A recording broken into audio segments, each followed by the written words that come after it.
আল্লাহ শক্তি দাও আল্লাহ। আর মাত্র 48 কিলো। এদিকে জায়গার নামগুলো খুবই আনকমন। ধাক্কা মারা, ঘনিতলা, তারপরে বোদা, তারপরে বুড়াবুড়ি, বুড়িমারি, এখন কোথায় যেন সবই আছে, আনকমন নাম।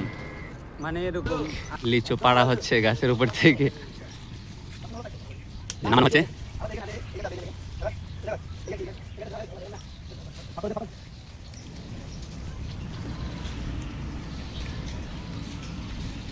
স্যার। ওয়াও, মাশাআল্লাহ মাশাআল্লাহ। আলহামদুলিল্লাহ, ভালো আছেন? চলছি। জায়গাটার নাম হলো সাকোয়া বাজার, বোদা উপজেলা। লিচুগুলো দেখানোর জন্য ভিডিওটা করা। এই যে লিচুগুলো খুবই ভালো,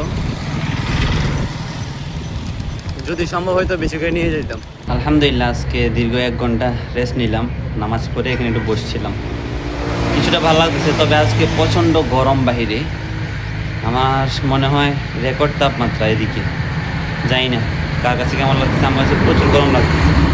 যাই হোক, এখন রওনা হব ইনশাআল্লাহ। আজকে পৌঁছে যাব যদি একটু কষ্ট করি।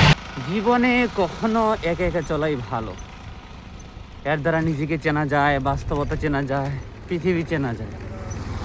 এদিকে একটা রাস্তা গেছে, আবার এদিকে গেছে। আমি সম্ভবত এদিকে যাব, লোকেশন এদিকে দেখাচ্ছে। যাই হোক, যাওয়া শুরু করি, তারপরে আল্লাহ যা করে ইনশাআল্লাহ। Turn right onto Dhaka, Rampur Highway, Asian Highway 2. আর এই বাম পাশের রোডটা দিয়ে গেছে ঠাকুরগাঁও, আর আমি যাবো এদিকে পঞ্চগড়ের দিকে।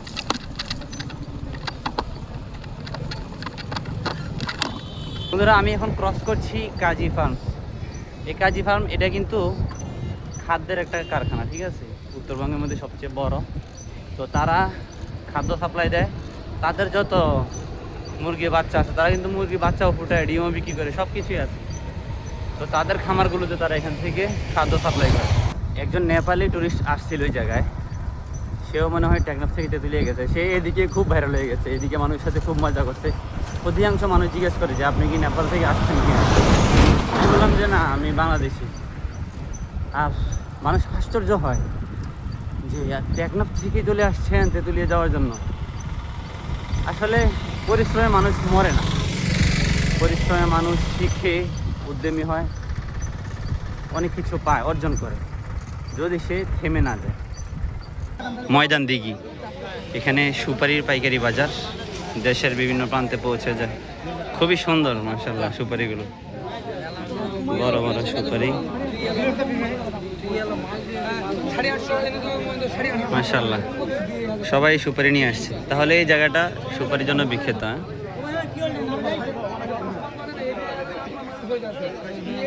তখন দেখছিলাম যে ময়দান দিঘি একটা আছে, এই যে এটাই সে ময়দান দিঘি। আর পাশেই হাঁসমরক বিক্রি চলছে। এখানে একটা স্মৃতিসৌধের মতো দেখা যাচ্ছে। দেখি ভিতরে গিয়ে দেখি যে এটা কি জন্য, ইতিহাসটা একটু পরে আসি। লেখাই আছে ময়দান দিঘি মুক্তিযুদ্ধ স্মৃতিসৌধ। তাহলে এই সাইডটাতে Head toward Dhaka, Rampur Highway, Asian Highway 2, then turn right onto Dhaka, Rampur Highway. আচ্ছা, লেখা আছে 71 পাকিস্তানি হানাদার বাহিনীর হত্যাকাণ্ডের শিকার শহীদগণ বীর মুক্তিযোদ্ধার নাম তালিকা। এখানে নাম তালিকা দেওয়া হয়েছে, কিন্তু নামগুলো কালি দিয়ে মুছার কারণে দেখতে পাচ্ছি না। আরও অনেক নাম জানা শহীদগণ ছিলেন এখানে, তাদের সম্মানার্থে এই শহীদ মিনারটি করা হয়েছে আর কি। সৈয়দপুর থেকে তেঁতুলিয়া এই রোডটা খুবই সুন্দর এবং ফাঁকা থাকে, তবে বিকাল টাইমটাতে একটু যানজট বেড়ে যায়। কারণ হলো তেঁতুলিয়া থেকে যখন পাথর লোড করা হয়, সেই ট্রাকগুলো সন্ধ্যায় ছাড়ে, সেই জন্য সন্ধ্যার টাইমটাতে যানজট বেড়ে যায়। আরও একটি মজার বিষয় হলো এই জায়গাটাতে, বিশেষ করে পঞ্চগড় জেলাটাতে বেশিরভাগ মানুষ বাদাম চাষ করে থাকেন। যেগুলো বাদাম শুকাইতে দেওয়া হয়েছে, সব বাদাম, আবার মরিচ আছে মাঝখানে, বাদাম মরিচ। এদিকে জায়গার নামগুলো খুবই আনকমন।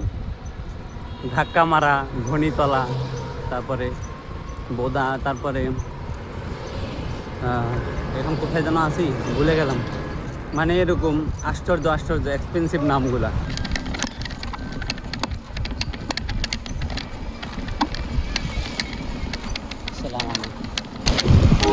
সামনে দেখাচ্ছে বিজিবি চেকপোস্ট, হয়তো দাঁড়াইতে হইতে পারে।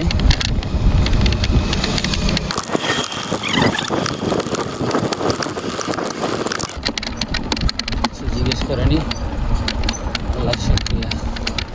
আমি পার করছি পঞ্চগড় সুগার মিল। ভিতরে যাওয়ার মতো সময় নেই আসলে, অনেক তারা আনা যাইতাম।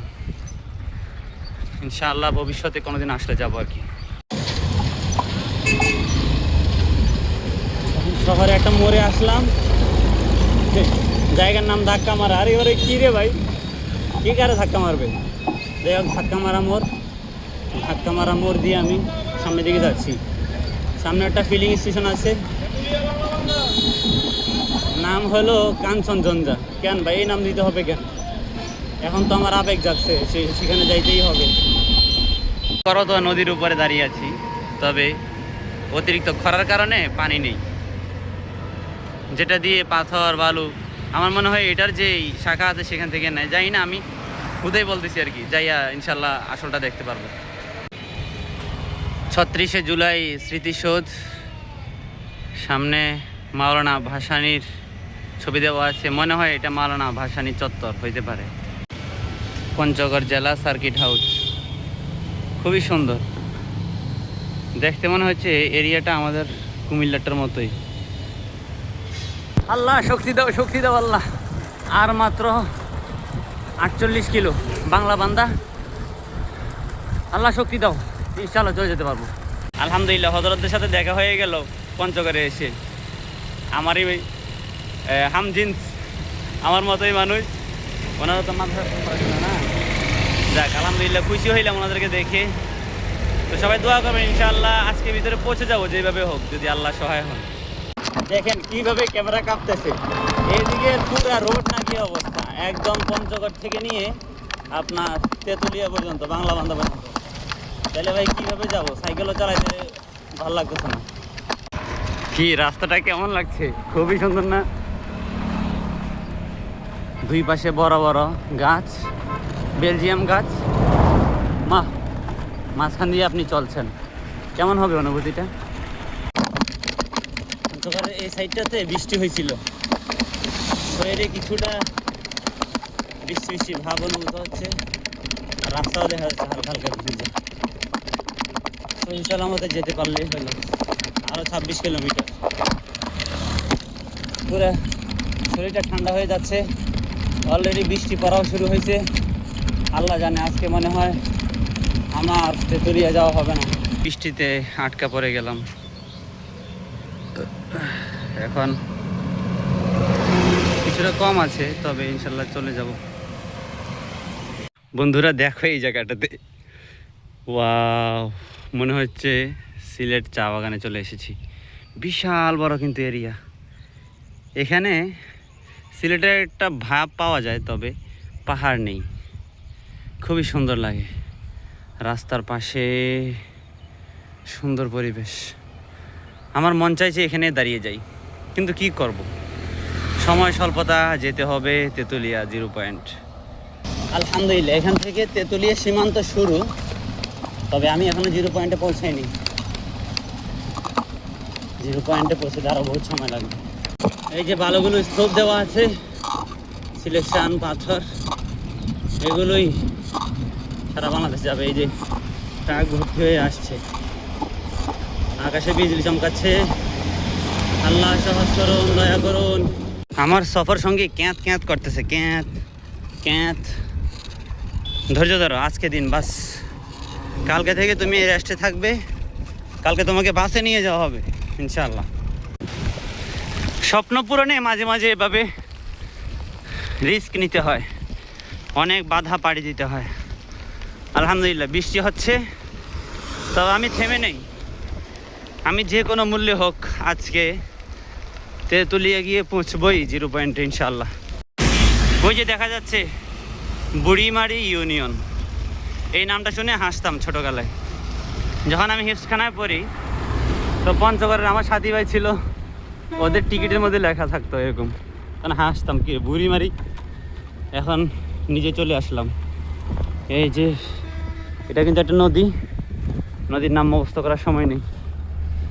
এখন বৃষ্টি পাড়ি দিয়ে উপেক্ষা করে আমার গন্তব্যে পৌঁছতে হবে। এতক্ষণ ছিল বুড়িমারি, এখন হলো বুড়াবুড়ি। ঠিক আছে, বুড়াবুড়ি বাজার। আরও কি কি আছে দেখবো। ওয়াও ওয়াও, মাশাল্লাহ মাশাল্লাহ। এটা হলো বৃষ্টি চলছে, আমিও চলছি, আমার ক্যামেরাও চলছে। আল্লাহ যদি চান তাহলে কেউ ঠেকাতে পারবে না আজকে, ইনশাআল্লাহ ইনশাআল্লাহ। সামনে যে রাস্তাটা দেখা যাচ্ছে, ডানেরটা দিয়ে যায় হলো বাংলাবান্ধা, আর বামেরটা দিয়ে তেঁতুলিয়া। তো আমি যেহেতু আজকে তেঁতুলিয়া যাওয়ার নিয়ত করেছি, আজকে তেঁতুলিয়া যাব ইনশাআল্লাহ। কালকে সকালে বাংলাবান্ধা দেখাবো ইনশাআল্লাহ। তেঁতুলিয়াটা পুরোটা চায়ের স্বর্গরাজ্য। ওই যে ওখানে বর্ডার দেখা যাচ্ছে, আর এটা বাংলাদেশের সীমানা পিলার। এটা হলো বর্ডার ব্রিজ। কোনটা? শিলিগুড়ি ব্রিজ আমরা ছবি উঠে আসলাম। ওইদিকে ওইদিকে ওই যে আচ্ছা, ওই যে এখানে এই যে বর্ডার দেখা যাচ্ছে, বিএসএফ।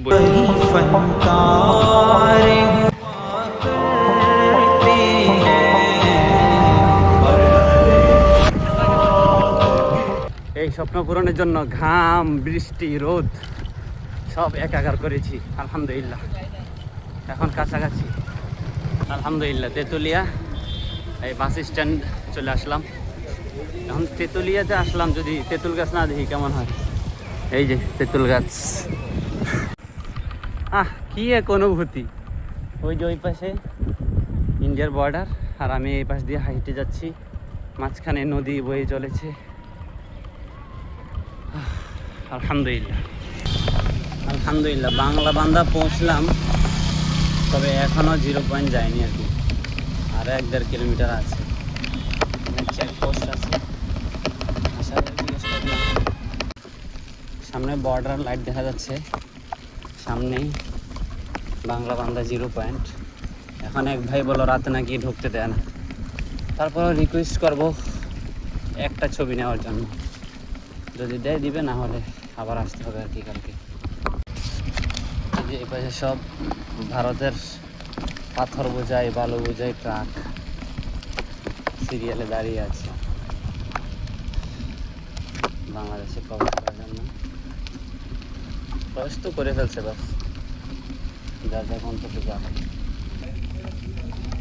দেখাচ্ছে কাঠমান্ডু নেপাল 494 কিলোমিটার, থিম্পু ভুটান 286 কিলোমিটার, তারপর সিকিম 154, আর ট্যাংটক 133, দার্জিলিং 77, শিলিগুড়ি মাত্র 16 কিলোমিটার।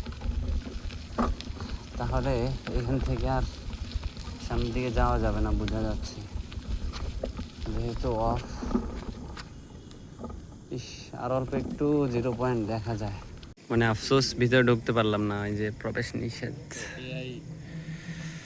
এআই দিয়ে সুন্দর মতন একটা ছবি নিয়ে ওটার ভিতরে লাগাই দেন, জিরোতে আসবে। আলহামদুলিল্লাহ, ওইতে পিছনে দেখা যাচ্ছে 0, কিন্তু সমস্যা হলো আমি লেট করে ফেলেছি। এখন অনেক প্রায় আসার সময় হয়ে গেছে। ইনশাআল্লাহ কালকে দেখাবো। পিছনে একটু জুম করে দেখাই, জুম মতো করা যাচ্ছে না, আর জুম হবে না। ওই যে 0 দেখা যাচ্ছে, আর লাইট হলো ইন্ডিয়ার লাইট। ঠিক আছে, আমি কিন্তু আসছি, কিন্তু আলহামদুলিল্লাহ আমার টার্গেট অনুযায়ী। এগুলো সব ভারতের ট্রাক, ওরা মাল আনলোড করে এখন ভারতে যাবে, তবে আজকে আর যাইতে পারবে না, কালকে সকালে।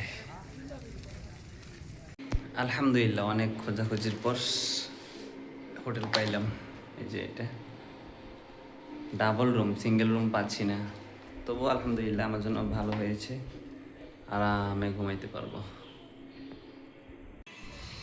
দীর্ঘদিনের পরিকল্পনা আর 7 দিনের নির্ঘুম সব কিছু মিলিয়ে আলহামদুলিল্লাহ আমি আসতে পেরেছি, এটা আল্লাহর শুকরিয়া। আল্লাহ সুস্থভাবে এনেছেন। রাস্তায় অনেক ঝামেলা, অনেক সমস্যা, সব কিছু কাটিয়ে এখানে আসতে পেরেছি, এটাই আল্লাহর কাছে শুকরিয়া। আলহামদুলিল্লাহ আমি অনেক খুশি। তবে আরও বেশি ভালো লাগতো যদি জিরোটাতে যেয়ে রাত্রেই ছুঁইতে পারতাম, মনটা ভালো লাগতো। যাই হোক, ইনশাল্লাহ সকালে তো যাচ্ছি।